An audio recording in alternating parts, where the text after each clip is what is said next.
চৈতন্যদেবের পুরী তথা দক্ষিণ ভারতে যাত্রাটি নেহাত সংসার ত্যাগী এক বৈরাগী সন্ন্যাসীর তীর্থযাত্রার দৃষ্টিভঙ্গিতে দেখলে আমাদের ভুল হবে। তার এই যাত্রাটির পিছনে দুর্গম রাজনীতির বড়ই যোগ ছিল। বাসুদেব সার্বভৌমের উদ্যোগে প্রতাপরুদ্রের সঙ্গে চৈতন্যদেবের গোপন সাক্ষাৎ হয়েছিল। বাসুদেব ভ্রাতা বিদ্যাবাচস্পতির মাধ্যমে চৈতন্যের দ্বারা গৌড়ের রাজনীতির অন্দরমহলের খবর সনাতন গোস্বামী পাঠিয়েছিলেন। সম্ভবত অদ্বৈত আচার্য এই যোগাযোগের কাণ্ডারি হয়েছিলেন। খানিকটা নিশ্চিন্ত হয়ে গৌড়ের আক্রমণ বিষয় বিজয়নগরের সঙ্গে যুদ্ধের প্রস্তুতিতে মন দিলেন প্রতাপ। চৈতন্য পুরী আসার সময় ওড়িশা বাংলার যুদ্ধের পরিস্থিতি চলছিল। রাজনীতিতে বিশেষ ভূমিকা নিতেই চৈতন্য পুরীতে এলেন, না হলে সন্ন্যাস নিয়ে মথুরা বৃন্দাবনে যাওয়ার কথা তাঁর। কৃষ্ণপ্রেমে মাতোয়ারা ভক্ত বৃন্দাবন না এসে পুরী আসার বিশেষ কারণ নেই, কারণ পুরী ধামের সঙ্গে শ্রীকৃষ্ণের বিশেষ যোগ নেই। উপরন্তু জগন্নাথ, বুদ্ধ, ভৈরব ইত্যাদি নানাভাবে চিহ্নিত ছিল সেখানকার মানুষের মনে। এ প্রসঙ্গে বলে রাখা ভালো, দশম শতাব্দী থেকে পুরীর জগন্নাথ ক্ষেত্রের নাম ছড়িয়ে পড়ে। এই সময় থেকে জগন্নাথকে বিষ্ণু সমতুল্য মনে করা হতে থাকে। এর আগে জগন্নাথকে বুদ্ধের রূপ মনে করতেন বৌদ্ধরা। শৈবপন্থী ও শাক্তদের কাছে জগন্নাথ হলেন ভৈরব, তাঁর ভৈরবী হলেন বিমলা। বিমলার মন্দির জগন্নাথের মন্দির চত্বরেই রয়েছে। চৈতন্যের সঙ্গে কথা বলে প্রতাপ গৌড়ের সঙ্গে যুদ্ধের ব্যবস্থা করে চললেন দক্ষিণের যুদ্ধের প্রস্তুতি দেখতে। 1512-তে যখন চৈতন্য পুরীতে ফিরছেন, তখন প্রতাপ দুদিকে একসঙ্গে যুদ্ধে রত। কৃষ্ণদেব রায়ের প্রধান উদ্দেশ্য ছিল বেদখল স্থানগুলি পুনরুদ্ধার। প্রথমেই উদয়গিরি দখল করলেন 2 বছরের চেষ্টায়। প্রতাপ উত্তর দক্ষিণ দৌড়দৌড়ি করে গৌড়ের সেনাকে মান্দারণে আটকালেন বটে, তবে অনেকের মতে গোবিন্দ বিদ্যাধরের বিশ্বাসঘাতকতায় জেতা যুদ্ধ ততটা জিতলেন না।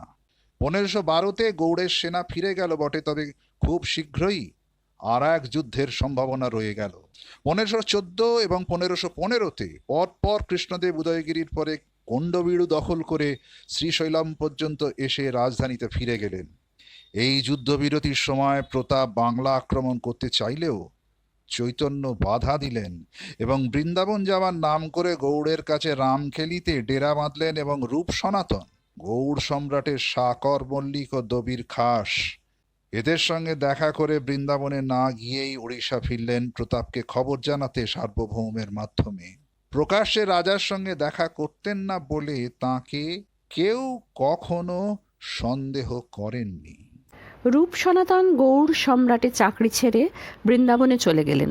প্রধান পরামর্শদাতার অভাবে 1515-তে গৌড়ের সেনা প্রতাপের কাছে এমন পরাজিত হলো যে প্রতাপের জীবিতকালে আর ওড়িশা আক্রমণ হয়নি বাংলা থেকে। এরপরেই প্রতাপরুদ্র ভীষণভাবে চৈতন্যের ভক্ত হয়ে পড়েন। চৈতন্যের পরামর্শ প্রতাপের কাছে গুরুত্বপূর্ণ হয়ে ওঠে।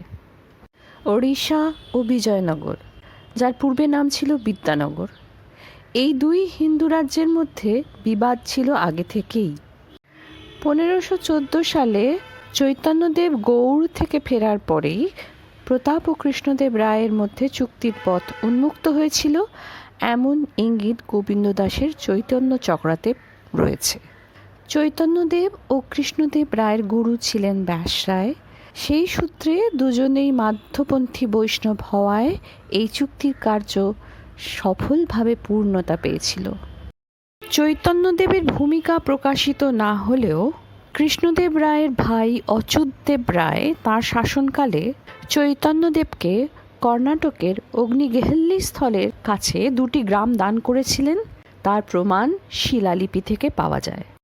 1871 খ্রিস্টাব্দে রয়্যাল এশিয়াটিক সোসাইটির সদস্য Charles Grover the folk song of southern India গ্রন্থে দাস গায়কদের রচিত কিছু পদ ইংরেজিতে অনুবাদ প্রকাশ করেন। চৈতন্য প্রভাবে তীব্র জাতিভেদ অধ্যুষিত দক্ষিণ ভারতে তথাকথিত নিম্নবর্ণের দাস গায়কেরা সমাজের সর্বশ্রেণীর মানুষের ভক্তির পাত্রে পরিণত হয়েছিলেন। তুকারামের দুটি অভঙ্গে চৈতন্যদেবের নাম পাওয়া যাচ্ছে মন্ত্রদাতা রূপে।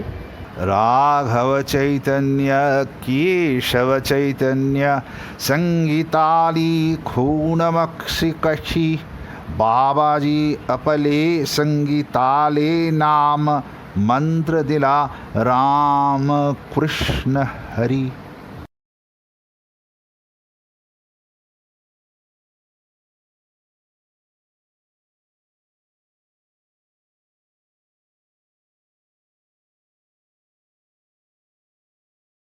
পুরীতে বালিশাহীতে কবির মঠ রয়েছে। মাধব পট্টনায়কের বৈষ্ণব লীলামৃত থেকে আমরা পাচ্ছি, राजांक अंक चौबिंशे उत्तरु सन्यासी ए आशे नामता झलिया कबीर कषा बसन देहतार जगन्नाथ रे भावतार मतीता बड़ई उदार। শিখ ধর্মগুরু নানকও যে পুরীতে চৈতন্যদেবের সাথে বেশ কিছুকাল বিহার করেন, তাঁর শিষ্য মর্দনার সঙ্গে এবং চৈতন্যদেবের সঙ্গে নাম সংকীর্তন করেন, তা পঞ্চসখা সম্প্রদায়ের ঈশ্বর দাসের চৈতন্য ভাগবত থেকে জানা যায়। श्रीनिवासये विश्वम्भर कीर्तन मध्यारे बिहार नानक